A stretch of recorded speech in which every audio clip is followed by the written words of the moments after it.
Les BRICS, une alliance en marche vers un nouvel ordre mondial. Dans les couloirs feutrés du dernier sommet des BRICS, tenu en août 2023 à Johannesburg, une énergie nouvelle régnait. La salle des conférences était pleine de dirigeants venus non seulement des 5 membres fondateurs, Brésil, Russie, Inde, Chine, Afrique du Sud, mais aussi de pays invités tels que l'Arabie Saoudite, l'Égypte et l'Iran. Pour beaucoup, ce sommet marque une étape historique vers un rééquilibrage de l'ordre mondial. Les BRICS ne sont plus un groupe régional. Nous construisons une alliance qui parle pour les intérêts de la majorité mondiale, déclarait fièrement Cyril Ramaphosa, président sud-africain, à l'ouverture de l'événement. Un bloc en pleine expansion. Le sommet a officialisé l'intention des BRICS d'élargir leur base, avec l'intégration de nouveaux membres dès 2024. Cette annonce illustre une stratégie de croissance qui vise à renforcer leur poids économique et politique face aux institutions occidentales. Le président chinois Xi Jinping, moteur de cette dynamique, a souligné la nécessité de construire un monde multipolaire. L'hégémonie d'une seule puissance n'est plus acceptable. Nous avons besoin de diversité dans la gouvernance mondiale. Cette ambition repose sur des bases solides. Les BRICS représentent aujourd'hui environ 42% de la population mondiale et un quart du PIB mondial. En intégrant de nouveaux membres, ce bloc pourrait peser encore davantage sur des sujets clés comme l'énergie, les ressources naturelles et le commerce mondial. Une réponse à l'Occident. L'expansion des BRICS inquiète l'Occident, notamment les États-Unis et l'Union européenne, qui voient dans cette coalition un défi direct à leur influence.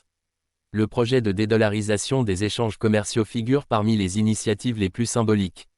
Lors du sommet, les membres ont discuté de l'utilisation accrue de leur monnaie nationale pour les transactions internationales, une mesure visant à réduire leur dépendance au dollar américain.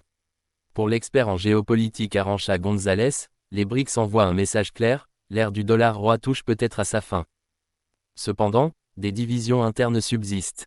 Les différends frontaliers entre l'Inde et la Chine, ou encore les sanctions internationales contre la Russie, freinent l'unité du groupe. Mais ces obstacles n'entament pas leur détermination. Les citoyens en attendent de résultats. Si les discours des dirigeants promettent un avenir meilleur, les populations des pays membres attendent des actions concrètes. À Sao Paulo, où les inégalités restent criantes, beaucoup espèrent que l'adhésion aux BRICS attirera des investissements étrangers. En Inde, les classes moyennes s'interrogent sur l'impact de ces alliances sur leur niveau de vie. Mohamed Saïd, un entrepreneur sud-africain rencontré en marge du sommet, résume cet espoir: si les BRICS peuvent nous donner une chance égale dans un monde dominé par l'Occident, alors c'est une bonne chose. Mais il faut que cela se traduise par des emplois et des opportunités. Un bouleversement en marche. Le sommet de Johannesburg marque un tournant. Les BRICS ne se contentent plus d'être une coalition économique, mais revendiquent désormais un rôle politique mondial. Si leur montée en puissance ne garantit pas encore une domination, elle impose un nouveau paradigme qui redessine les rapports de force internationaux. Pour les pays occidentaux, il est peut-être temps d'accepter que l'ère de la suprématie unilatérale touche à sa fin. À suivre sur Radio Cisco FM pour une analyse approfondie des enjeux des BRICS et leurs impacts globaux.